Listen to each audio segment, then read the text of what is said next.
So hello guys. Now we are continuing the Herald of None comic arc from Donny Cates Thor Run. यहाँ पे अपन इसका third part cover up करेंगे, third issue cover up करेंगे.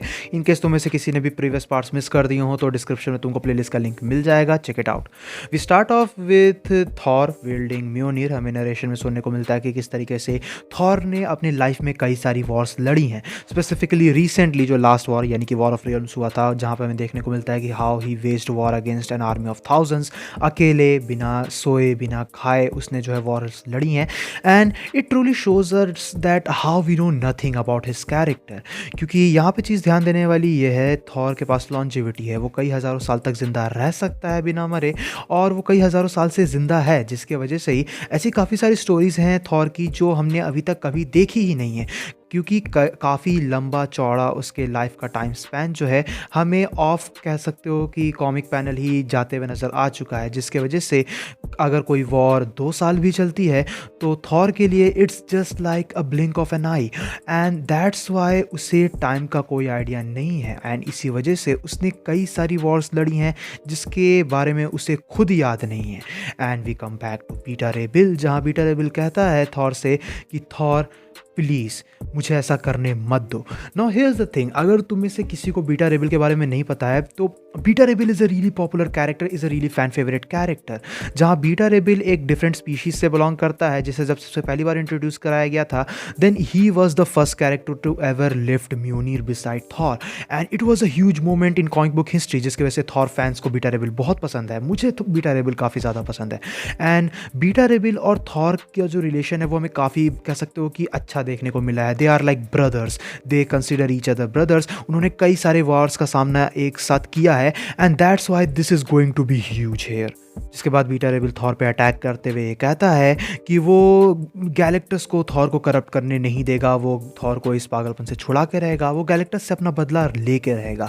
Now for those of you guys who don't know, around Ragnarok I guess Galactus ने basically Beta Ray Bill के race के planet को eradicate कर दिया था, ख़त्म कर दिया था. And that's why they are not on good terms. और इसी वजह से बीटा रेबिल को यहाँ पे ये भी लग रहा है कि एक्चुअली में थॉर गैलेक्टस के कंट्रोल में, क्योंकि थॉर यहाँ पे गैलेक्टस का हेरल्ड है. बट फिर उसके बाद थॉर एक हाथ से ही बीटा रेबिल को स्लैप करता है, बीटा रेबिल को नॉकआउट करता है. एंड फिर थॉर बीटा रेबिल को एक्सप्लेन करता है कि किस तरीके से they are not equal any more in power. क्योंकि सबसे पहले जो है दोनों ही कैरेक्टर्स हमें काफ़ी ज़्यादा इक्वलेंट देखने को मिले थे पावर्स एंड एबिलिटीज़ के मामले में.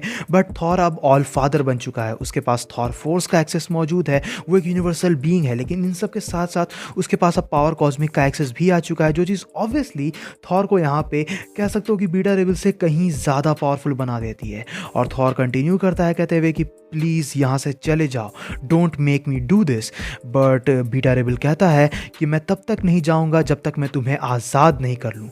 जिसके बाद थॉर जो है लाइटनिंग स्ट्राइक करता है और कह सकते हो कि अपने प्रीवियस नॉर्मल सेल्फ में चेंज कर लेता है ख़ुद को, ताकि वो बीटा रेबिल को ये शो कर सके कि वो कंट्रोल नहीं हुआ हुआ है, वो मैनिपुलेट नहीं हुआ हुआ है, उसने खुद के विल पे कह सकते हो कि गैलेक्टस की पावर्स को एक्सेप्ट किया है.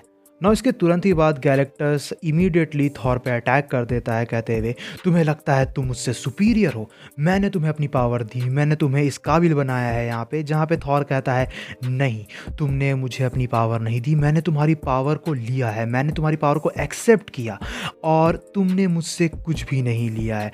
विच इज़ क्लियरली ऑब्वियस, कज यहाँ पे चीज़ ये निकल के आती है कि even without the power cosmic Thor is pretty damn powerful hair.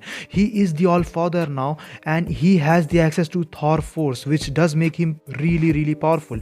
जिस पे थॉर और आगे ये कहता है कि मैं तुम्हारे साथ इस जर्नी पे जाने के लिए तैयार हुआ, मैंने एग्री किया ताकि मैं तुम्हारा अंत ना बन सकूं, ताकि हम जो है ब्लैक विंटर को साथ में मिलकर रोक सकें. And I will honour my word. जिस पे बीटा रेबिल कहता है your word. And then he strikes Thor with the storm breaker by saying traitor. And obviously ये चीज़ सेंस बनाती है, क्योंकि हमें ये देखने को पहले ही मिल गया था कि बीटा रेबिल कंफ्यूज था, उसे ये लग रहा था कि एक्चुअली में थॉर को उसके विल के खिलाफ गैलेक्टस ने अपना हेरल्ड बनाया है. But this is actually sad here. और उसके बाद बीटा रेबिल ये चीज़ क्लियरली अप्लाई करता है कि कितना ज़्यादा वो डिसअपॉइंटेड है थॉर पे. वो कहता है कि तुम ऐसा कैसे कर सकते हो, ये डिसीजन तुम कैसे ले सकते हो, तुम मेरी आंखों में देखो, how can you still wield the hammer after doing such thing. एंड उसके बाद थॉर कहता है मैं तुम्हें दिखाता हूँ क्यों. और फिर वो बीटा रेबिल को हिट करता है बहुत कस के म्योनिर से. and Beta Ray Bill go crashing down, which is actually sad. Now Beta Ray Bill and Thor are really good characters. Like they both are such a good duo. They are like brothers, and उनको एक दूसरे के साथ कह सकते हो कि fight करता देखना सच में बहुत ही ज़्यादा सैड है, बहुत ही ज़्यादा डिसअपॉइंटिंग निकल के आता है. It's kind of like how it is when you see Captain America fight against Iron Man, और वही चीज़ काफ़ी ज़्यादा कह सकते हो कि सैड निकल के आती है यहाँ पे. Then Thor attacks beta Ray Bill by saying कि तुम मुझसे लड़ने आए हो और तुम अपने एसगार्डियन आर्मर में भी नहीं हो, जिसपे बीटा रे बिल कहता है कि वो ओडिन को डिसऑनर नहीं करेगा bye fighting his son in his kingdoms colours, जिसपे थॉर और भी ज़्यादा भड़क जाता है और कहता है हिज किंगडम एसगार्ड अब मेरा है, अब मैं एसगार्ड का रूलर हूँ. No this is what I meant by कि this is sad, this is really hard to see this. और थॉर कहता है कि तुम्हें लगता है ये मेरे लिए आसान था, तुम्हें लगता है ये पाथ चुनना मेरे लिए आसान था. ब्लैक विंटर आ रहा है, it is coming for our universe, और इसी वजह से यही एक रास्ता हमारे पास मौजूद है, जिस पे बीटा रे बिल कहता है कि मैं ये अलाउ नहीं करूँगा, मैं ऐसा होने नहीं दूंगा, as they fall off from the cliff. But Thor landed on Beta Ray Bill by saying कि हमारे यूनिवर्स को बचाने की ज़रूरत है, और अगर उसके लिए मुझे गैलेक्टस के साथ टीम अप ही क्यों ना करना पड़े, तब मुझे वो करना ही होगा. I will not be judged bye you. जिस पे beta Ray bill fight back करता है और कहता है कि तुम्हें एक प्लैनेट को डिस्ट्रॉय करने की ज़रूरत नहीं थी, तुम एक किंग हो, अब तुम एक राजा हो, you don't have to do this. और वो चीज़ कह सकते हो कि हमें देखने को मिलती है कि it's all about sacrificing some to save many, क्योंकि इनिशियली जो अपकमिंग प्लैनेट्स पे भी जो है थॉर और गैलेक्टस जाएंगे, वहाँ भी लाइफ्स रहेंगे, और ये ज़रूरी नहीं है कि थॉर उन सभी को बचा सके. तो अल्टीमेटली चीज़ यही पे निकल के आ सकती है कि उन्हें उन सभी को सैक्रिफाइस करना होगा, गैलेक्टस को प्लैनेट कंज्यूम करने देना होगा, ताकि वो ब्लैक विंटर को रोक सके, क्योंकि अगर ब्लैक विंटर जो है हाथ से निकल गया तो पूरा यूनिवर्स ख़त्म हो जाएगा. So it's all about sacrificing some people to save an entire universe. Now Thor is constantly taking hits, but इसी सब को सुनने के बाद वो कहता है कि मैं ये कर रहा हूँ क्योंकि मैं एक किंग हूँ, क्योंकि मैं एसगार्ड का रूलर हूँ. जिसके बाद थॉर अपना हैमर म्योनिर बीटा रे बिल की तरफ फेंकता है, but Beta Ray bill hammer को कैच कर लेता है, जिस पे थॉर कहता है म्योनिर को जाने दो बीटा रे बिल, इस पूरे यूनिवर्स में ऐसी कोई भी पावर नहीं है जो इतनी ज़्यादा स्ट्रांग हो कि वो मेरे हैमर को रोक सके once call to my hand. But Beta Ray Bill उसे जाने नहीं देता है. Now here is the thing, this is the real deal. Beta Ray Bill was the first ever character to wield म्योनिर beside Thor, so this is the OG heir. और उसके साथ beta Ray bill ये भी add करता है कि तुम म्योनिर को डिज़र्व नहीं करते हो, जिस पे थॉर कहता है ठीक है, I'll use the other one. जिसके बाद वो स्टॉर्म ब्रेकर को अपने पास बुलाता है, and then he uses Stormbreaker to strike it down on म्योनिर. जिसके बाद स्टॉर्म ब्रेकर डिस्ट्रॉय हो जाता है म्योनिर से टकराने की वजह से, जिसके बाद बीटा रे बिल वेपनलेस हो जाता है, और हमें कह सकते हो कि एक ब्लास्ट होते हुए नजर आता है.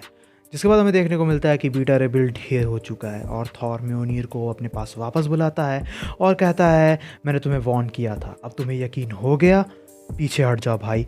जिस पे बीटा रे बिल कहता है मैं तुम्हारा भाई नहीं हूँ. And this is really sad, but here's the thing, no one is in the wrong here, क्योंकि we have to save the universe from Black Winter. और बीटा रे बिल के लिए भी ये चीज़ काफ़ी ज़्यादा हार्ड है, क्योंकि उसके पीपल को जो है गैलेक्टस ने इरेडिकेट कर दिया था. Now Thor is working with Galactus, so this is actually a really tough situation. But as I said, no one is in the wrong here. Beta Ray Bill is also right, Thor is also right. और इस सब के बाद Thor जो है कहता है damn you, और वो बीटा रे बिल पे दोबारा अटैक करने वाला होता है, which is probably going to kill him because he is already really injured.